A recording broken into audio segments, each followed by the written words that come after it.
Good afternoon, everyone, and welcome to TSMC's second quarter 2025 earnings conference and conference call.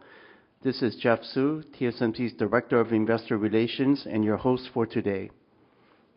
Today's event is being webcast live through TSMC's website at www.tsmc.com, where you can also download the earnings release materials if you are joining us through the conference call. Your dial-in lines are in listen-only mode.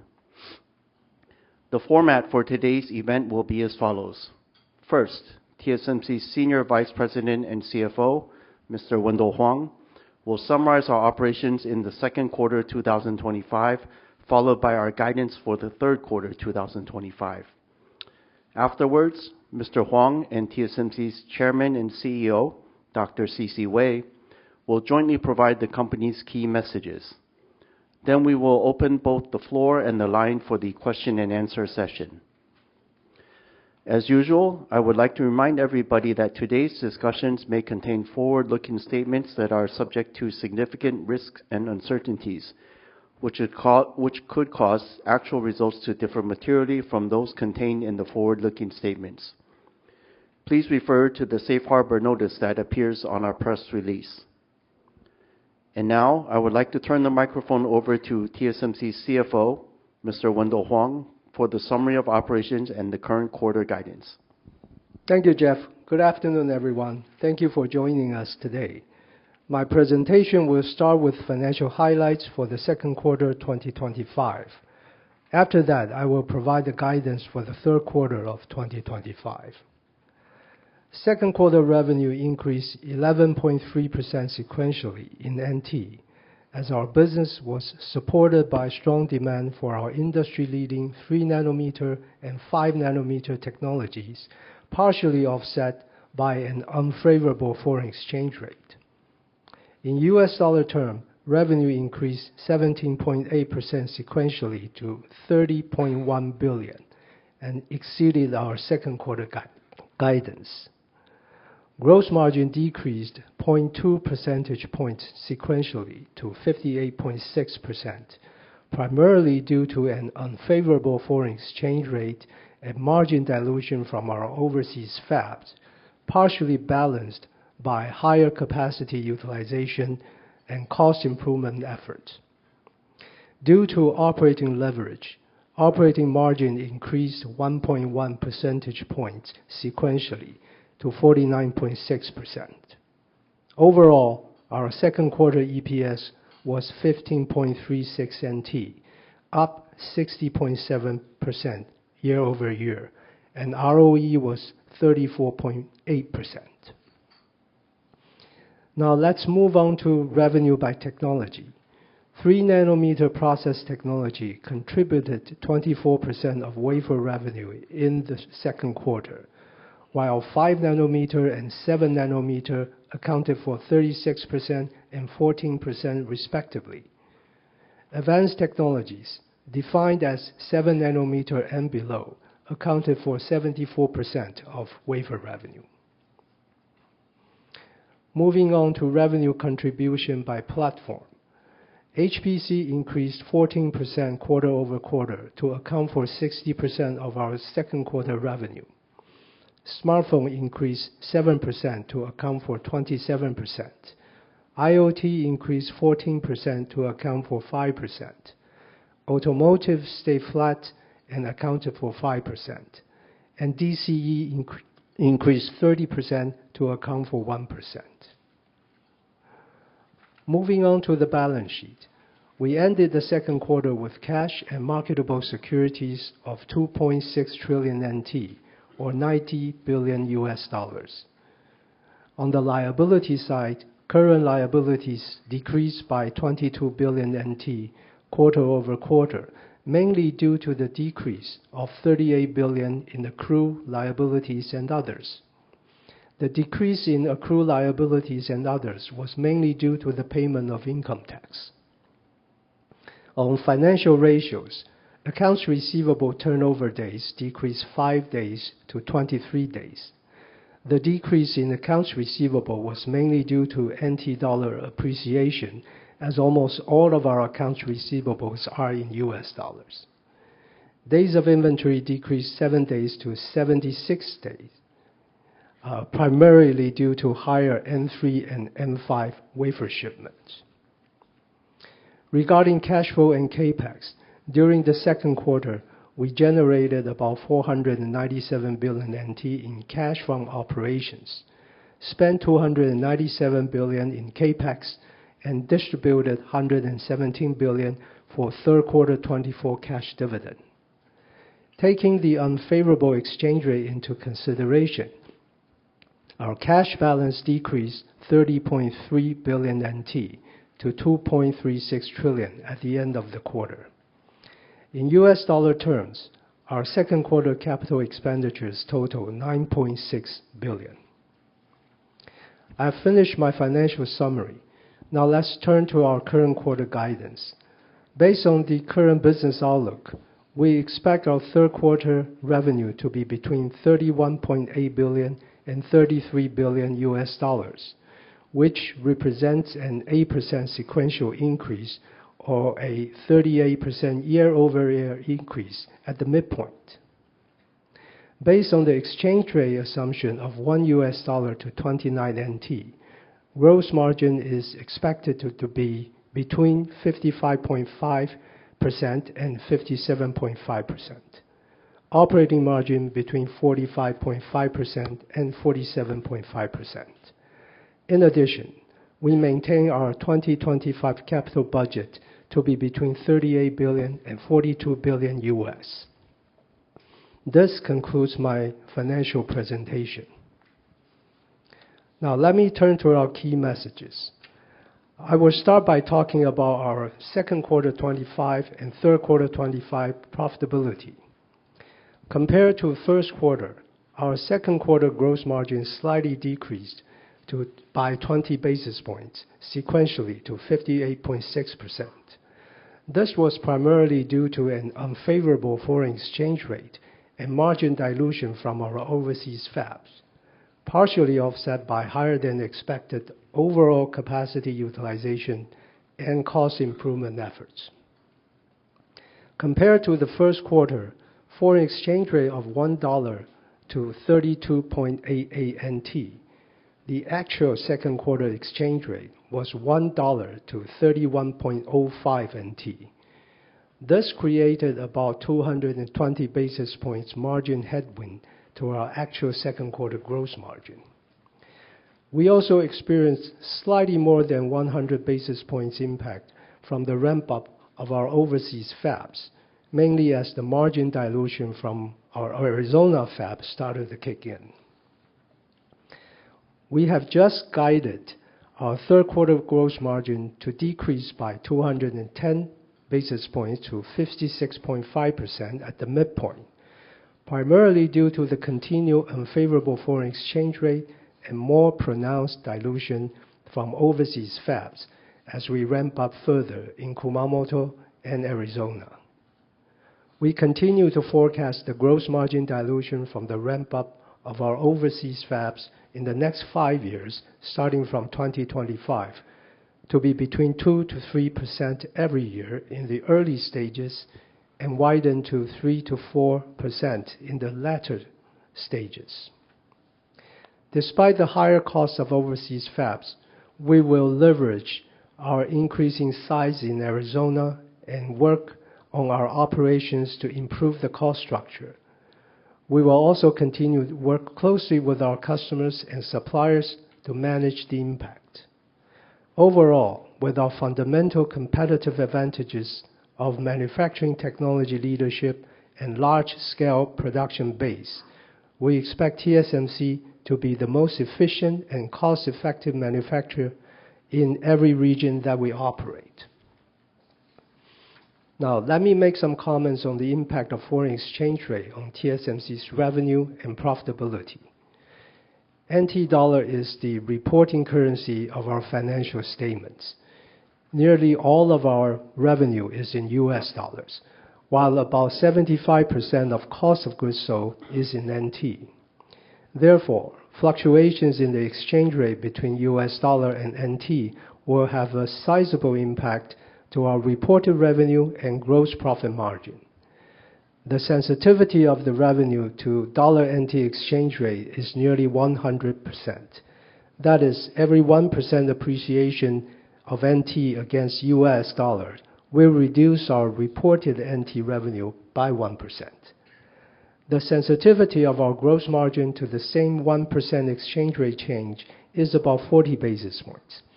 That is, if NT appreciate 1% against the dollar, our gross margin will come down by about 40 basis points.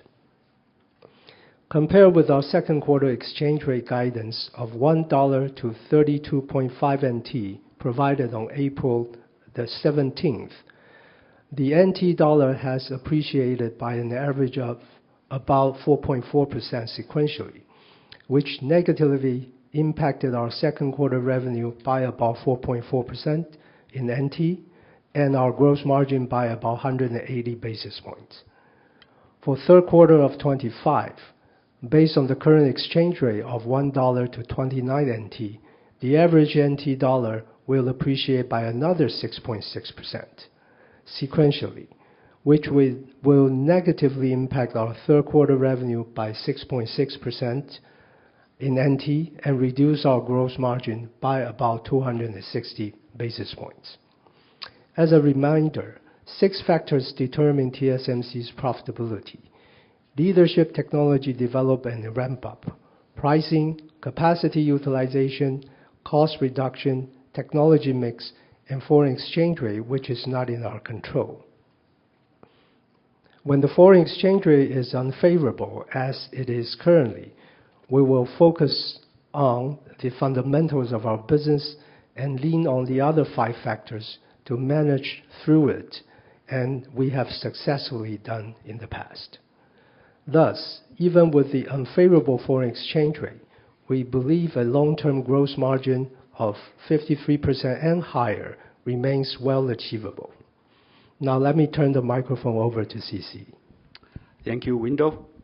Good afternoon, everyone. First, let me start with our near-term demand outlook. We concluded our second quarter with revenue of $30.1 billion in US dollar, above our guidance in US dollar term, mainly due to continued robust AI and HPC related demand. Moving into the third quarter 2025, we expect our business in the third quarter to be driven by strong demand for our leading edge process technologies. Looking into second half of 2025, we have not seen any change in our customers' behavior so far. However, we understand there are uncertainties and risks from the potential impact of tariff policies, especially on consumer-related and price-sensitive end market segment. While we observe rebate programs in China are stimulating some near-term demand upside, we believe this is a short-term in nature and continue to expect a mild recovery in overall non-AI end market segment in 2025. Having said that, we believe the demand for semiconductor is very fundamental and will continue to be robust. Recent developments are also positive to AI's long-term demand outlook.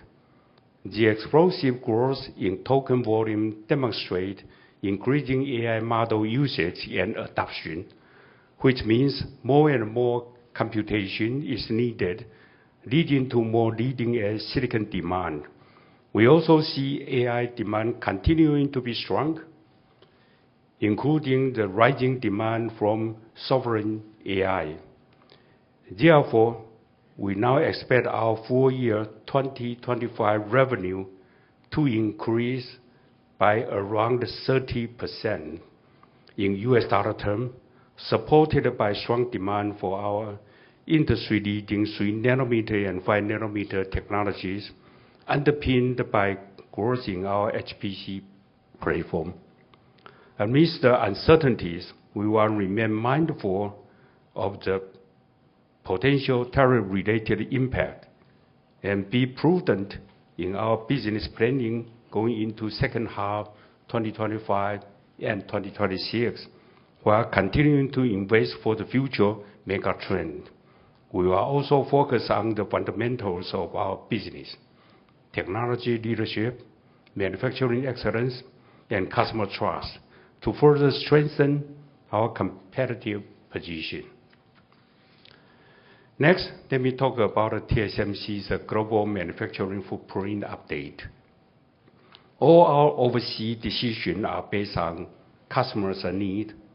The value some geographic flexibility and a necessary level of government support. This is also to maximize the value of our shareholders.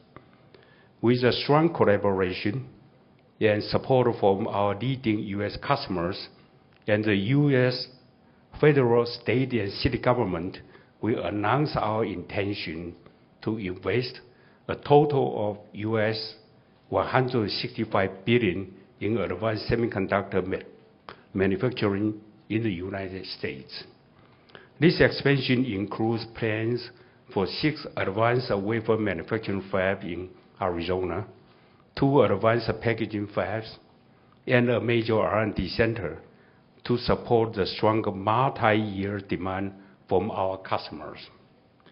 Our first fab in Arizona has already successfully entered into high volume production in 4Q 2024, utilizing N4 process technology with a yield comparable to our fab in Taiwan.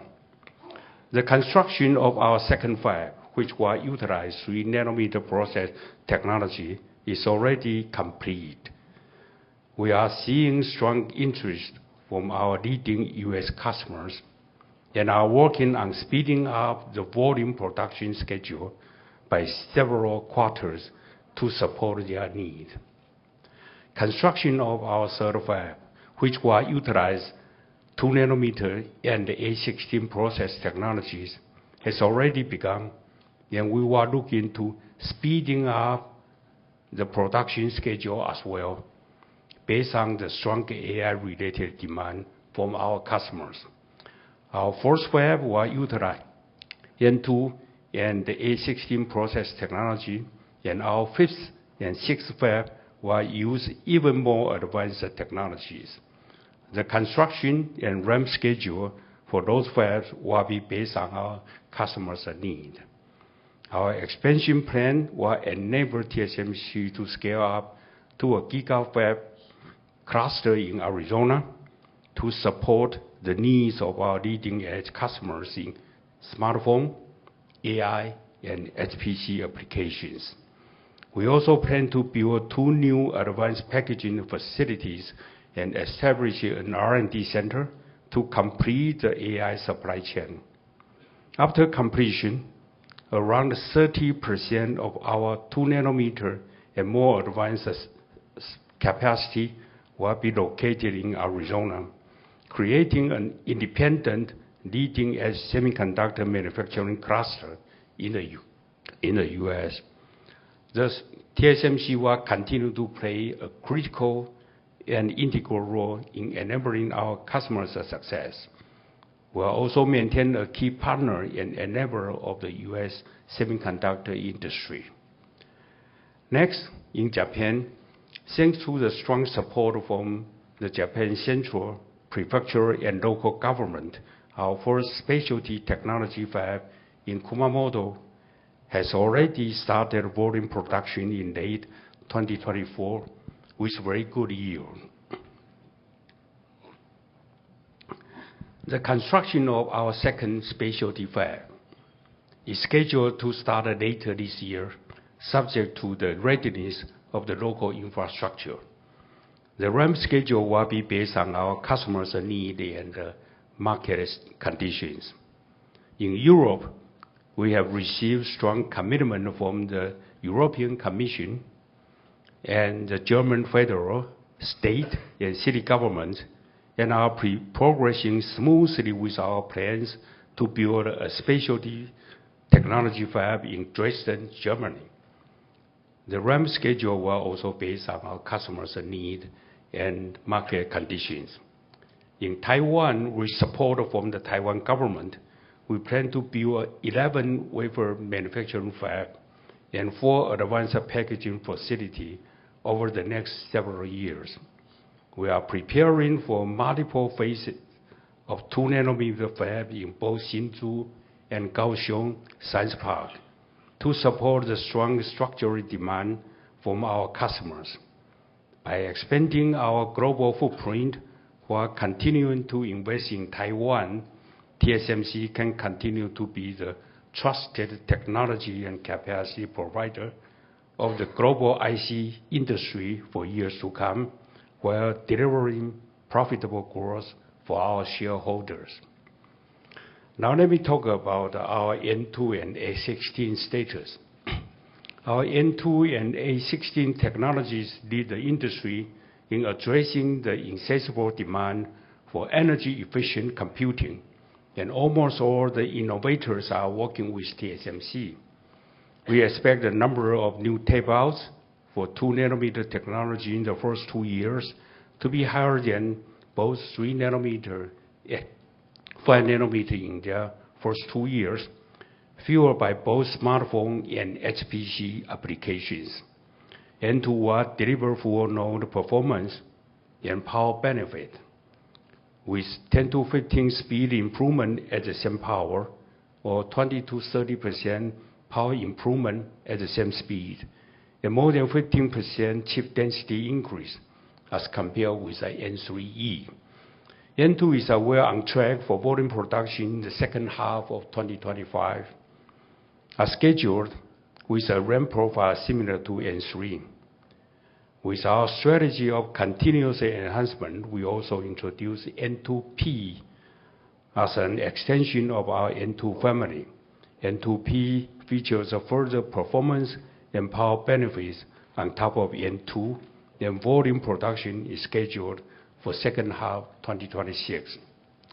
We also introduced A16 featuring our best-in-class superpower rail, or SPR.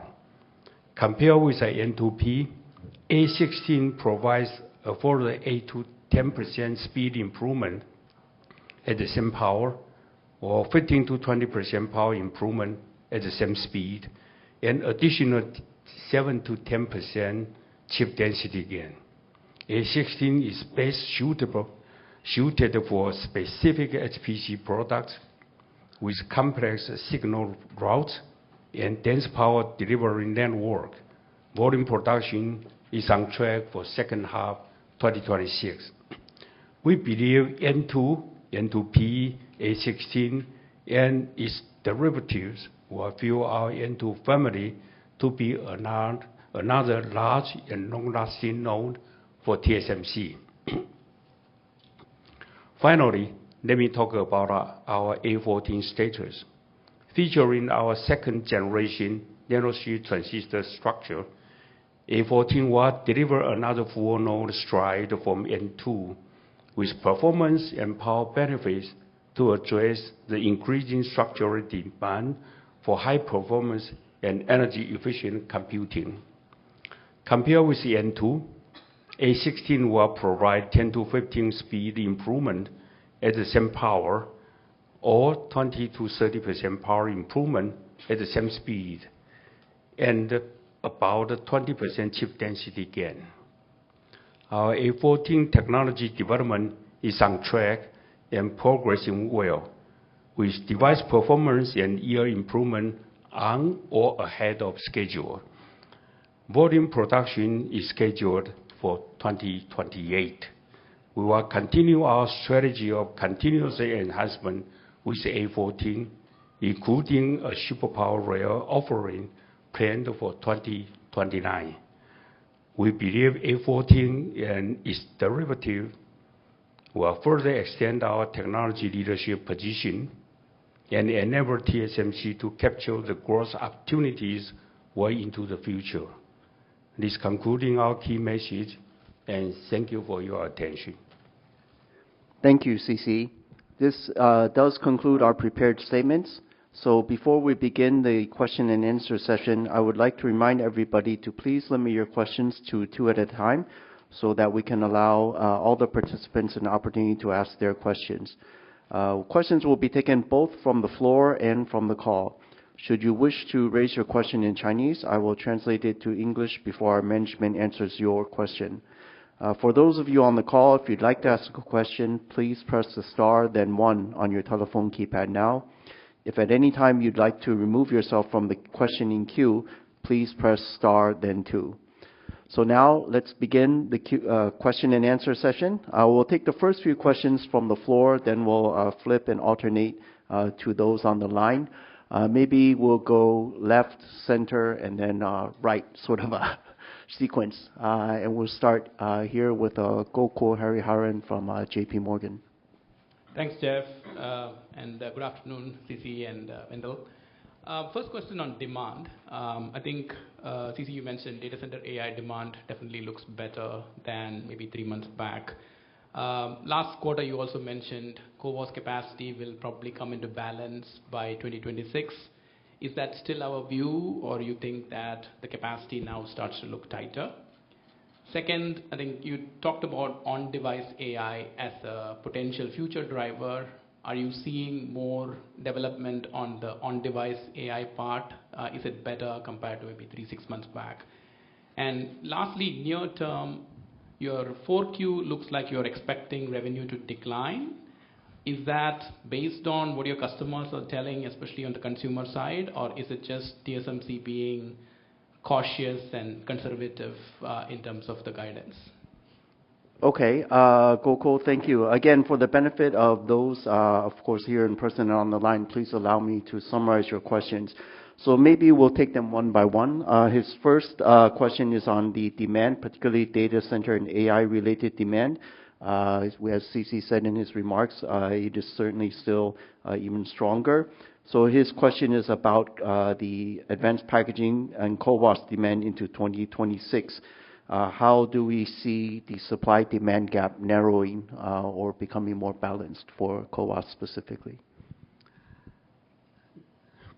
Gokul, the demand from the AI getting stronger and stronger. If you pay attention to what the 4 trading companies, the CEO said. And so the mega trend for the AI is continue to be strong, and so is the CoWoS. And so now we are in a mode try to narrow the gap. I don't want to use the balance. The last time you guys misunderstood what I said, you thought it's a bad wording. So I will say we try to narrow the gap. All right. So momentum still there and very healthy. Okay, and then the second question or second part is on device or edge AI. Gokul wants to know how is the development of customers, the work on device AI compared to maybe 3 to 6 months ago? What is the interest or activity level, and how do we see this? As the last time I said that it takes 1 to 2 years for my customer to complete their new design on the product. The momentum is still going.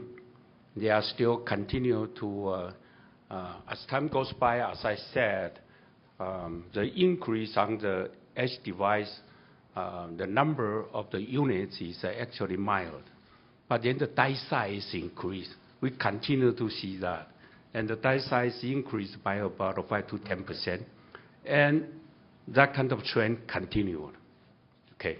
So you had to wait around probably 6 months or to 1 year to see an explosion. Okay, and then go the second question or the final part on the near term. I think, Gokul, your question is with our third quarter guidance implies fourth quarter. Is there any particular reason or any comment that we want to make about the implied fourth quarter business momentum? I think you did not mention Gokul's comments there, or you are become conservative. That comment is more real. We are a company that what we say we will achieve the high target. So your calculation, I think Charlie also is nodding. So a lot of you is calculating our reported numbers so that you can easily see that our fourth quarter is decreasing. We take into the consideration of the possible impact of tariff and a lot of other uncertainties. So we become more conservative. That's our current attitude. But I guarantee you, with our technology leadership position and excellent manufacturing, if there are any opportunities, we will catch and be expected that we will achieve our high-end target. Okay. Okay. Thank you, CC. Thank you, Gokul. Yeah. Sorry, let's go one by one. Second question, then maybe Charlie Chan from Morgan Stanley. Thanks for taking my question. Good afternoon, CC, Wendell, and Jeff. So first of all, congrats for very strong results, and especially on the gross margin side, a very good execution indeed. So my first question is really also on the gross margin, because the accumulated FX impact is almost like 4.4 percentage points, right? It's too big to ignore. So when TSMC consider your 2026 wafer pricing, so-called reflecting your value, would you consider this FX impact? And is company confident to keep your margin similar to this year's level? I feel like 53% is a low bar, so just want to aim a little bit high and see if that FX impact can be considered to reflect to your value. Thank you. Okay, so Charlie's first question is on margin and I guess pricing. He notes, obviously, as Wendell said, the big move in the exchange rate and therefore a big impact to our profitability and gross margin. So his question is, looking ahead to 2026, can we reflect or earn our value from including the FX impact into the pricing? And therefore, what is our confidence level on the gross margin for next year? Can it keep a similar level as this year? Well, let me assure you that, yes, the impact from the exchange rate is huge. But you try to imply that whether we are still our value. Let me answer that. We are working on it. And we have confidence that the 53% gross margin and higher, I still want you guys to pay more attention to and higher. Okay. Thank you. Okay, thanks. Hopefully it will work out well. My second question is also a very hot topic recently about the H20 chip shipping to China. I remember 3 months ago there was another question on this matter, right? Meaning that back then I believe the chip was suspended, but you're still very confident about your mid 40% CAGR for cloud semi growth in the coming 5 years, right? Now China becomes your addressable market again. Do you think that mid 40% CAGR target can be revised up? Okay, thank you, Charlie. So Charlie's second question is around the AI accelerator demand. He notes, of course, our customer's product, H20, recently seems to be able to ship to China versus 3 months ago it was not. So his question really is our long-term AI accelerator growth CAGR to grow close to mid-40s. Can it be higher? Do we think it will be higher? Is there upside to this?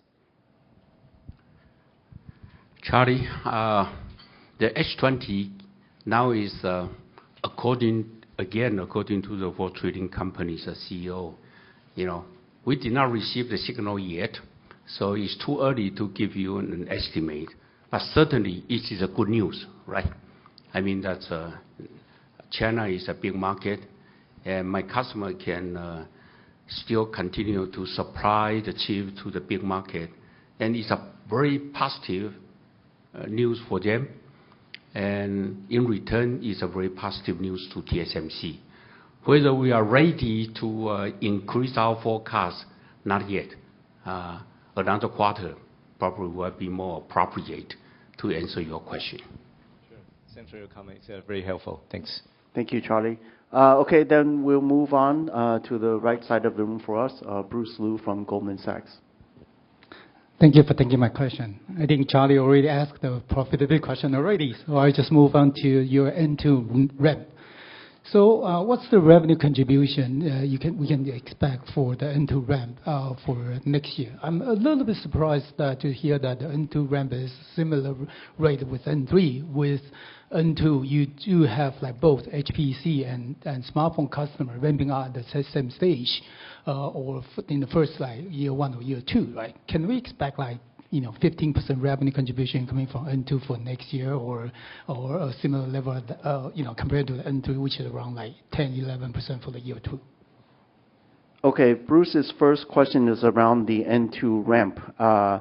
His question is about the ramp and the ramp profile, because we said the N2 ramp profile is similar to N3. So what does that mean? And then also, of course, what revenue contribution do we expect or can we share for N2 in 2026? Bruce, you have a good argument. Usually we ramp up a new node using the smartphone. You knew that, everybody knew it. Now it's not only a smartphone, but also HPC product. However, the ramping profile I just reported, say, is similar to 3 nanometer. It's limited by our capability to build a new fab to ramp it up. And also a little bit is straightforward, is constrained by the capacity. So we say the ramp profile is similar to N3, but the revenue contribution certainly will be bigger, because you don't expect our N2 is the same price as our N3, right? Of course. Good. Thank you. If that is the case, we should assume like in 27, the N2 ramp up will be faster, right? Because you take 12, 18 months for you to build new fab, you should be able to achieve the even higher growth in N2 in 27, right? So Bruce is asking if the revenue contribution is higher in 26, then should it be even greater in 27? We will answer that question in 26. Thank you.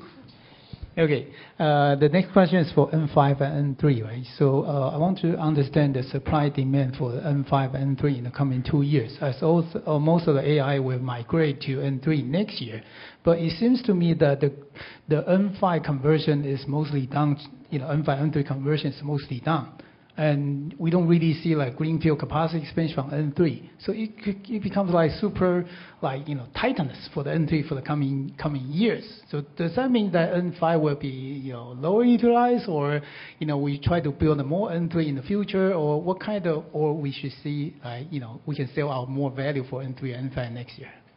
Okay, Bruce's second question is around N5 and N3. He wants to know what is the outlook, the supply demand at these 2 advanced nodes the coming 2 years. His observation, AI products will migrate to N3, and the N5, N3 conversion is mostly done.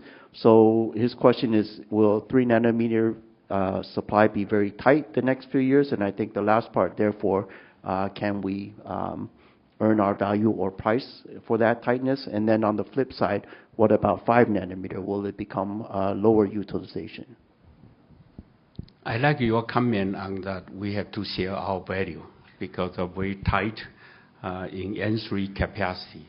It will be continued for a couple of years, very tight.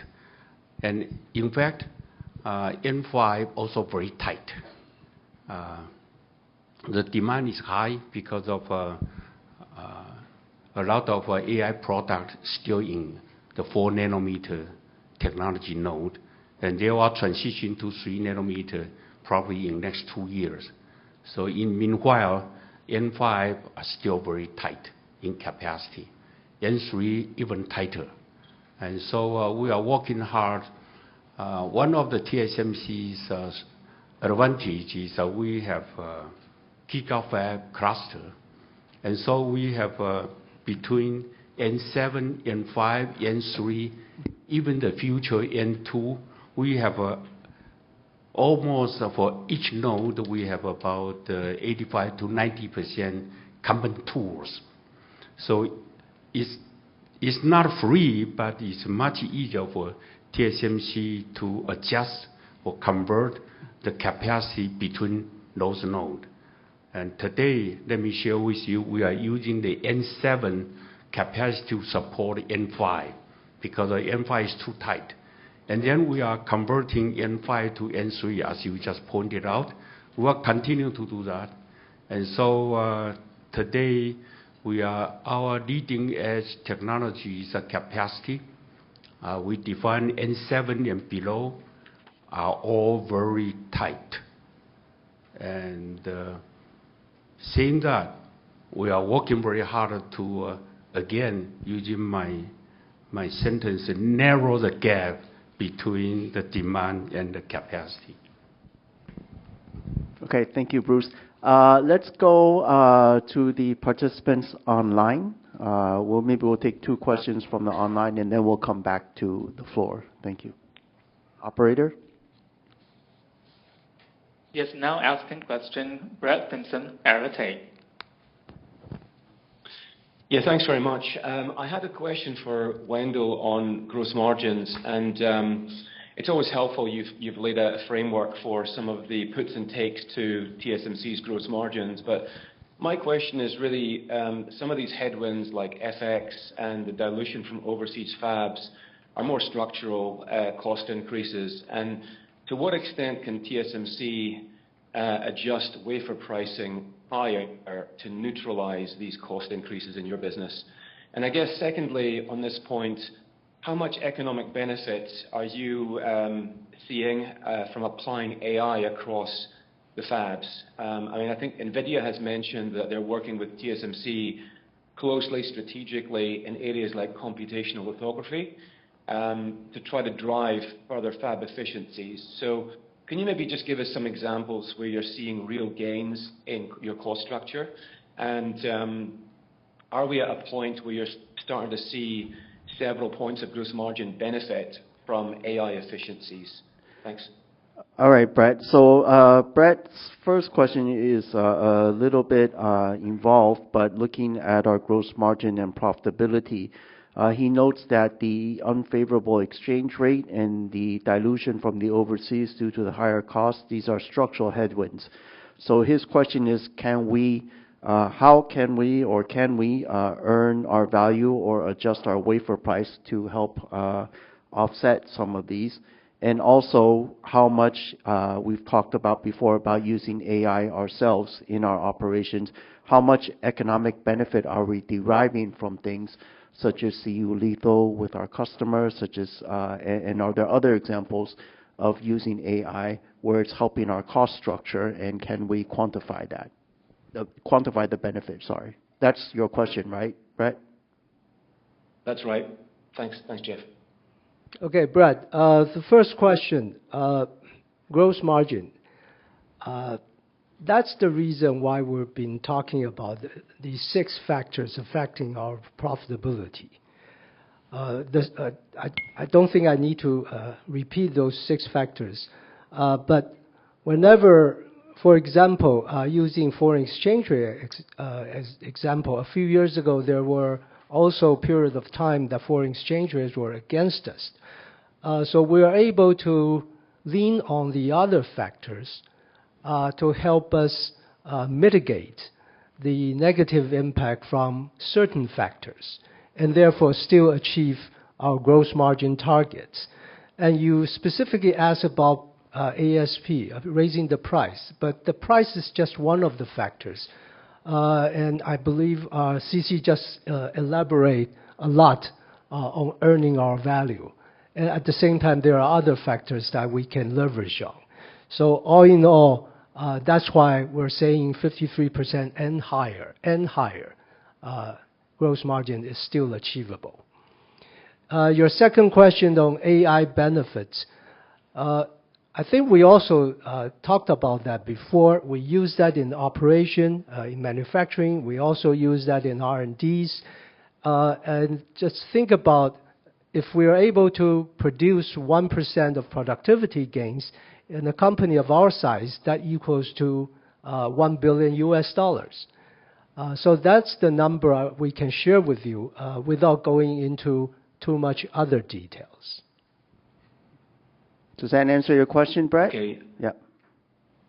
Yeah, that's great. Thanks very much, Wendell. I guess my follow-up question, I guess just digesting your prepared remarks, CC, you mentioned 11 fabs in Taiwan.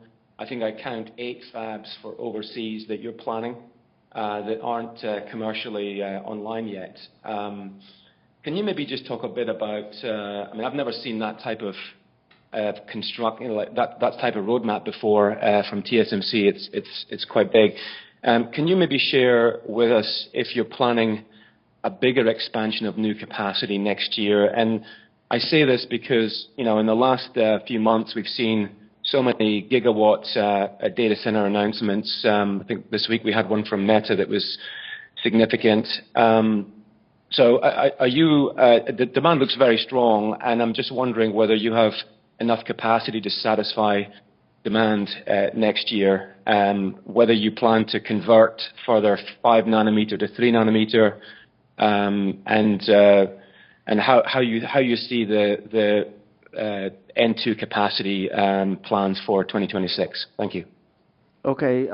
Brett's second question, he notes that we are building many fabs both in Taiwan and also overseas. He's never seen this size or scale of capacity expansion from TSMC before. So it's and he also notes that the demand, from data centers continues to be very strong.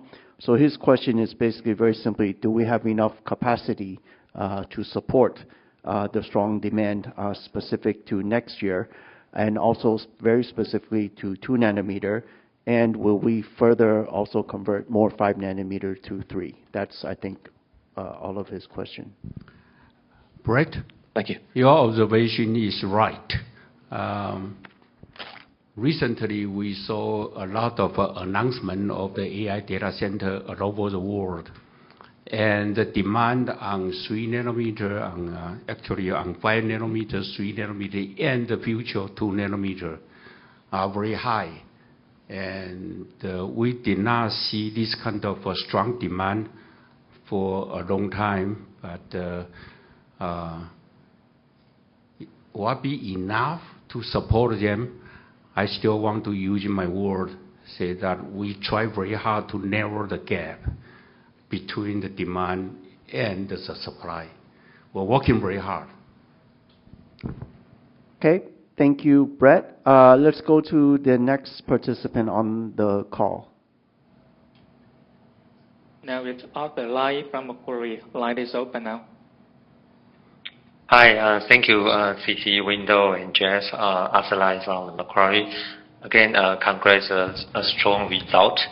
I would like to follow up on the N2. I think, as CC highlight, this is a very, exciting note we are all heard. And then I want to follow on the return on investment.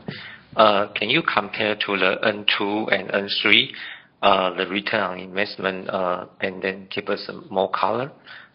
Second one is, the reason we ask this question is because the CapEx per area actually N2 is higher, right? And then we also heard from the industry that the company's yield on the N2 is also pretty good. So can you give us some put and take on how we think of the N2's future development? Thank you. Okay, so Arthur's question, both questions I think are around N2. N2, as he said, is a very exciting node.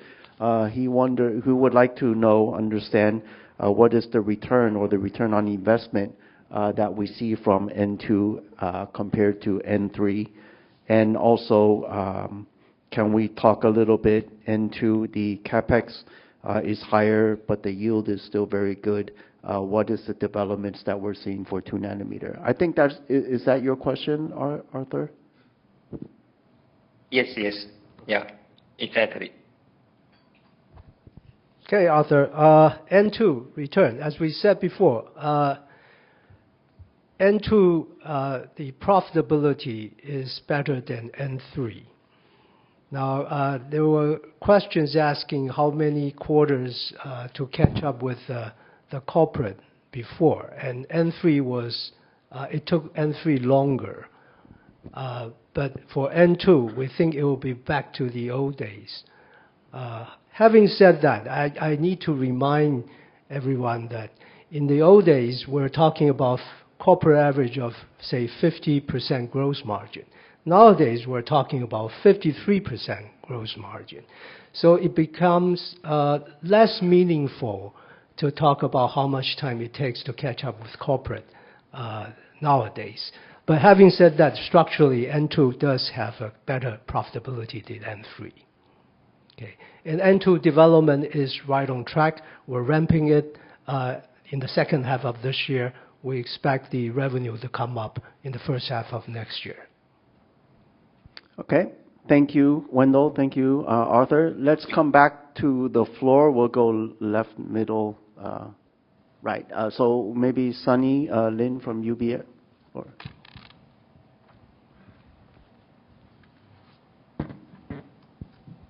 Good afternoon. Thank you for taking my question. Very good results and congrats.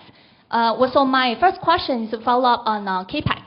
So obviously, full year sales guidance is stronger. You are turning more constructive on high performance compute and AI. Yet you are keeping your CAPEX guidance. So is it fair to assume that you are considering some conservatism for CAPEX for this year, given the ongoing macro uncertainty? Or is it because in the short term, your capacity expansion is somewhat constrained by the ability that you can ramp up more capacity, and therefore maybe in 2026 and 2027, we should expect some accelerations of your CAPEX spending?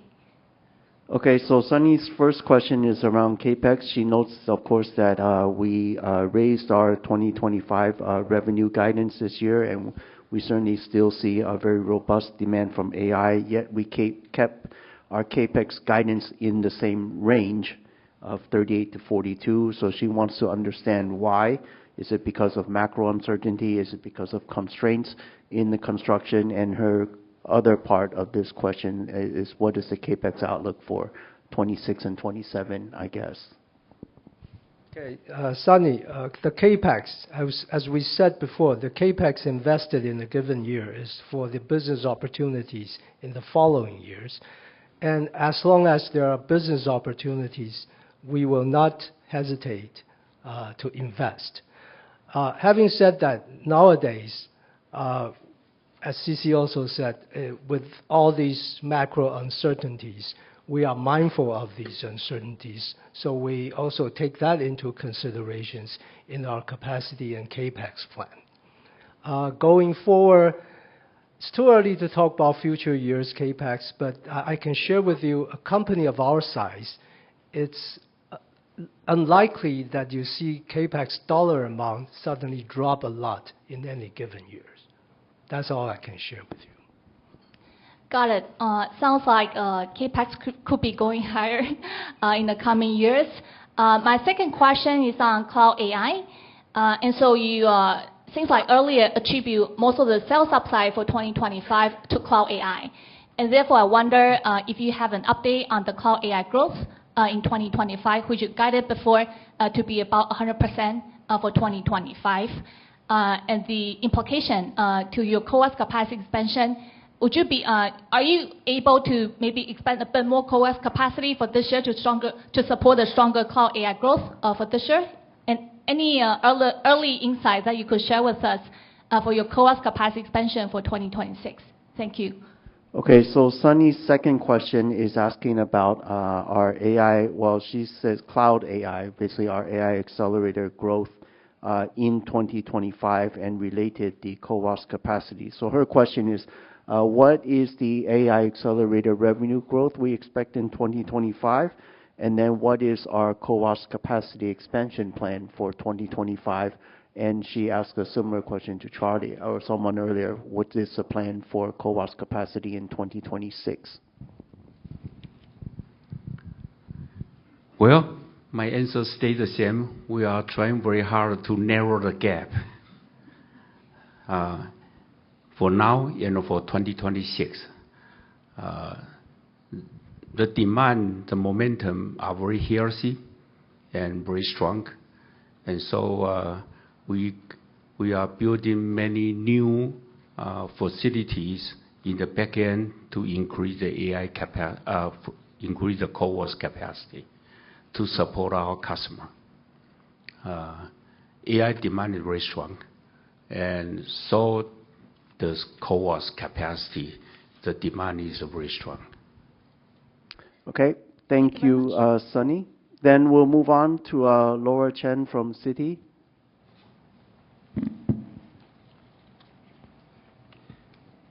Okay, thank you for taking my question, and congrats for the good result and outlook.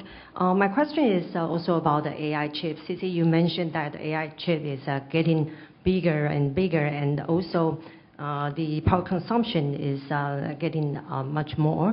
So I'm just wondering that among your advanced technology, including the advanced node, we are also noted that during the symposium, TSMC also announced some of the new technology in advanced packaging as well. So I'm just wondering, how do you kind of prioritize your leading edge advanced packaging? During the symposium, we see that system on wafer, that kind of a new design. Do you have any plan or timeline for the new technology? And should we think about that? That should be kind of aligned with our most advanced node process, like N2 or X16 going forward? Okay, so Laura's first question is on advanced packaging. He notes AI, the die sizes are increasing, the need for power consumption or energy efficiency is rising. So she wants to understand how our strategy for advanced packaging, along with the advanced node development, are there any specific packaging solutions that we're prioritizing? What about the timeline and roadmap? How does that match up with our advanced node roadmap? Laura, I think TSMC's philosophy to develop a technology is working with the customer. The customer has such demand. We develop the technology, we increase the capacity for them. So priorities, every customer is important to TSMC. So and in the advanced packaging side, a lot of customers using the different approaches. So we are developing a variety of different back-end packaging advanced technology for all the customers. Whether it's related to the advanced leading edge technology, the answer is yes. Okay, so we have a system integration, we have CoWoS error, that's a terminology. We have a lot of different names that I cannot even remember, but it's a lot of varieties, and we work with our customer to meet their demand. That I can answer you. Is that easy to kind of leverage or transfer different kind of technology from your perspective? So Laura's asking how fungible are these different packaging technologies, how interchangeable or easy to transfer the technology between different packaging solutions? Of course, there are some similarities in between. Otherwise, we are going to take too much of the effort and then did not get the return. Yes, there's a lot of similarities, but a lot of varieties also. Sure. Okay. Thank you. And my second question is, we know that obviously the AI demand, advanced node, advanced leading edge packaging is very tight. And but I'm just wondering that industry-wise, we still see probably overcapacity in mature node. Yet TSMC also have more mature 16 or nanometer or more above that kind of process. So can we kind of consolidate our mature nodes to kind of make better efficiency and profitabilities to enhance the those capacity to fulfill the demands across the board? Yeah. Okay, so Laura's second question is on mature nodes. She notes there's overcapacity on the industry-wide in older nodes, so she wants to understand for TSMC specifically, if we take, for example, 16 nanometer and older nodes, what is our strategy? Can we consolidate amongst the different nodes? How do we protect our profitability? Good question. If you read the newspaper, there's so much of mature node capacity. But TSMC's strategy actually is on the mature node technologies, we develop kind of specialties. For example, that RF technology or CMOS image sensor or the high voltage. So we develop the technology at the request of our customer. So we don't worry too much about what you say, the overcapacity. If it is really overcapacity, we will not build a fab in Japan. We will not build a fab in Germany. So it's not overcapacity. It's all related to customers' need, customers' demand, and those are all specialty technologies. Did I answer your question? Very clear. Thank you. Okay, thank you, Laura. I think in the interest of time, we'll go to Brad Lin from Bank of America. Then we'll take one more from the line, and then if there's one more from the floor. Thank you for taking my question. I have two questions. My first one is on the humanoid robot. So we have learned that humanoid robot started to contribute to TSMC, and it is gaining momentum as the next frontier of the AI hardware. How does TSMC evaluate the market size of humanoid robot in the semiconductor, and in terms of the potential market TAM, compute, and also sensor requirements? Thank you. And do you think that might be another driver potentially for mature nodes too? Thank you. Okay, thank you, Brad. So Brad's first question is around humanoid robots. We're starting to see some contribution. He wants to understand how do we evaluate the market size? What is the addressable opportunities for TSMC in the long term at the leading edge and also on the mature nodes with certain type of specialty? Brett, it's too early. Actually, it's too early to say the humanoid robot will play a role in this year. Next year, probably still too early because it's so complicated. You know that the humanoid robot will be, most of the time, will be used. I think the first one will be used in medical industry to taking care of the people getting old like me. And, you know, I probably someday later I need some humanoid robot to help me. But, you know, it's very complicated because we are talking about the brain only. Actually, you're talking about a lot of sensor technology. That's the image sensor, the pressure sensor, the temperature sensor, and all the feedback to the CPU. And so it's very complicated. And since it's dealing with human being directly, has to be very, very careful. But then once it start to fly, it was a big, big plus. I talked to one of my customers, and he said that the EV car is nothing.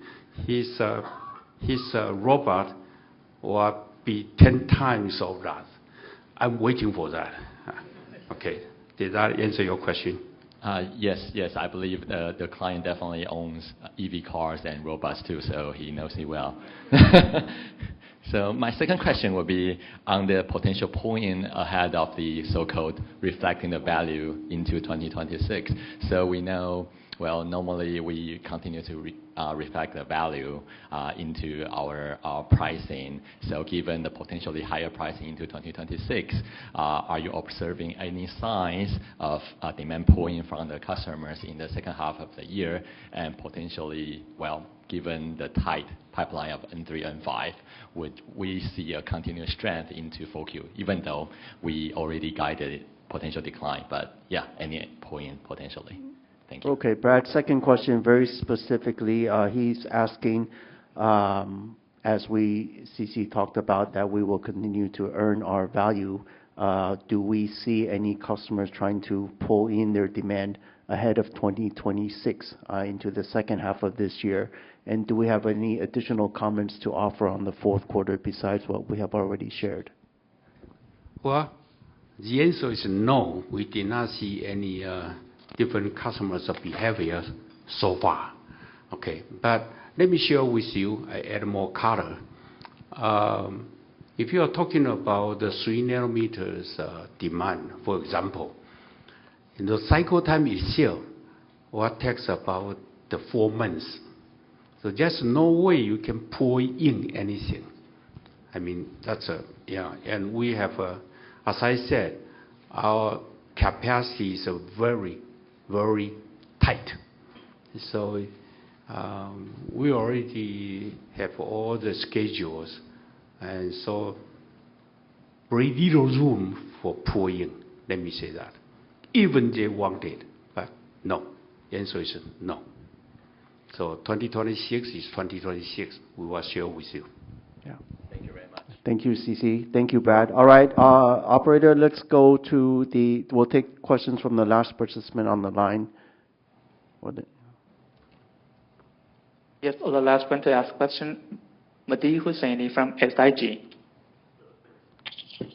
Yes, sir. Thanks for taking my question. The first one has to do with capital intensity.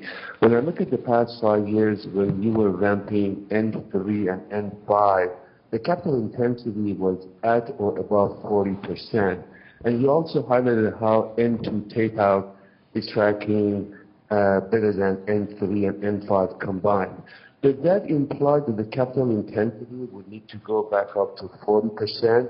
In other words, an initial investment for N2 to accommodate these tape-outs? Is that the right way of thinking about how investment plans are going to play out? And I have a follow-up. Okay, Mehdi. Sorry, we couldn't hear you exactly clearly. Let me try to summarize your question, all right? Which is, Mehdi's question is around capital intensity.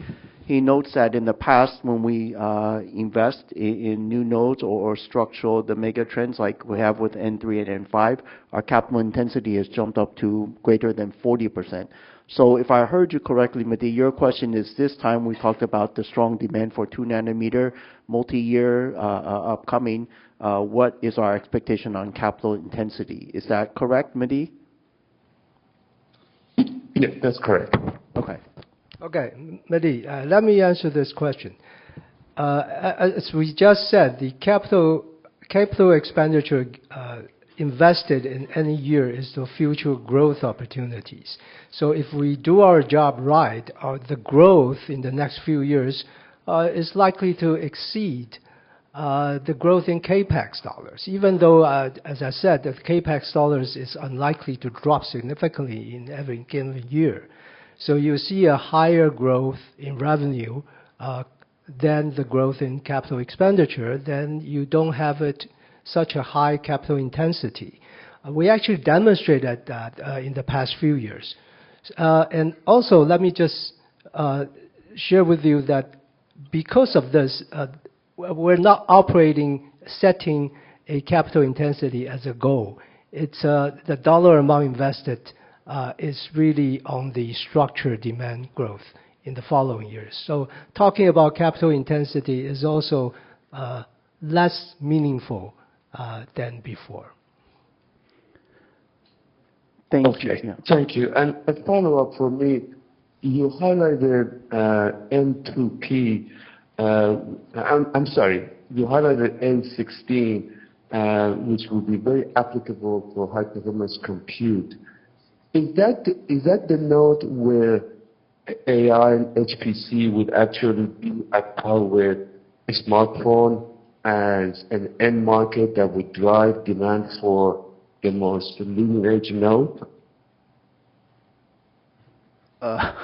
Sorry, Mehdi, again, I apologize. We apologize. I could not hear you clearly, but I think his question is about on A16, where we said it's more for specific HPC-related offerings. So his question is, I think, Mehdi, your question is that where the AI demand also comes in for the 2 nanometer family? Yes. And then I ask that because so far AI has been N+1, N+2. Is that node N16 the first node where AI would move to the leading edge? Okay, his question, okay, maybe let me rephrase it. I think I understand better. His question is really about AI adoption of the leading edge node, the end node. You know, we see smartphone, we see HPC. His question very specifically, how do we see the AI adoption of the most leading node for TSMC? He observes in the past it has generally been one node behind. So how do we see that going forward with things such as A16? Well, Murdi, you are right. Thank you, Jeff. Usually the HPC's customer always one step behind using N+1 or N+2 technologies. Now, because of AI demand is so strong, that's one thing. But the most important thing is they need some kind of performance, but the power consumption is very, very important. And when we talk about A16, we have another power efficiency improvement close to 20%. That's a big value for all the AI data centers applications. So that help my customer moving faster because of every time when we talk about the AI data center, if you notice that, the first thing they talk about is power supply. Electricity, right? So they did not tell you, say, the power efficiency is very important, but they tell you that we have to build a very big electricity power plant to support the AI data center. So that tells you how important it is. And TSMC's technology, by the way, on A16 is a further improvement of the N2 node. So it's not a surprise for TSMC to expect for those people in AI data centers industry, they want to use in A16. Okay. Okay, thank you, CC. Thank you, Mehdi. We'll take the last question from the floor. We have one participant here, Felix Pan from KGI. Hi, thanks, Jeff. Good afternoon, CC and Wendell. I only have one question about the overseas expansion. I think CC earlier mentioned that the second fab for the N3, there's a strong demand, so you guys need to speed up several quarters for that. Together with, I think the U.S. government also raised the investment tax credit cap for next year. So I wonder how this shape or how this speed up your ramping schedule for the second fab, and how this impact to the overseas fab dilution for the guidance windows given earlier.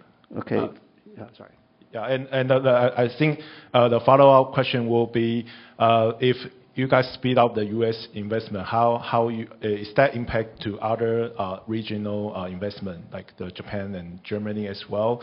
And lastly, is that possible to break down the overseas capex and domestic capex going forward? Yeah, that's all my questions. Thanks. Okay, that's pretty much two questions, but okay. So, but Felix's question on our overseas expansion plans, he notes that yes, CC said we're speeding up the schedule for the second fab in the U.S. So how, and he also notes the recent passage of the U.S. ITC bill. So how does this impact or affect our ramp schedules in our U.S. expansion? And what is the implication or impact to the overseas dilution? That's number one. Yeah. Wow, that's two questions. Okay, let me share with you about our ramp-up schedule. It's totally because of our customers' demand. And we appreciate the U.S. government increased the ITC from 25% to 35%. We appreciate that. It helped. But the real schedule is because of our customers' demand. So we have to prepare the capacity to meet their demand. That's the number one consideration. Margin? Yeah. The margin impact, it is positive, although not that significant in the 5-year period. Think about this. The ITC is used to offset the asset value, and the benefit comes when depreciation starts. So it gets amortized. Okay. And then Felix's second question is how does the ramp and speed up of the U.S. Cluster expansion, how is this impacting our expansion plans in Japan and Europe, if it does at all? Well, you think about TSMC expansion, the overseas fab. In the U.S., it's a leading edge. In Japan, it's on specialty technology. To be specific, most of the time, it's for the CMOS image sensor. For Germany, it's automotive industry. So they are all not in the same field. So actually, it's not affect the investment in the U.S. or investing on the leading edge does not affect the investment in Japan or in Germany. Thank you, CC. Thank you, Felix. Okay, everyone, so this concludes our question and answer session. Before we conclude today's conference, please be advised that the replay of the conference will be accessible within 30 minutes from now. The transcript will become available 24 hours from now, and both are going to be available through TSMC's website at www.tsmc.com. So thank you very much for joining us today. We hope everyone continues to stay well, and we hope you will join us again next quarter. Goodbye and have a good day. Thank you.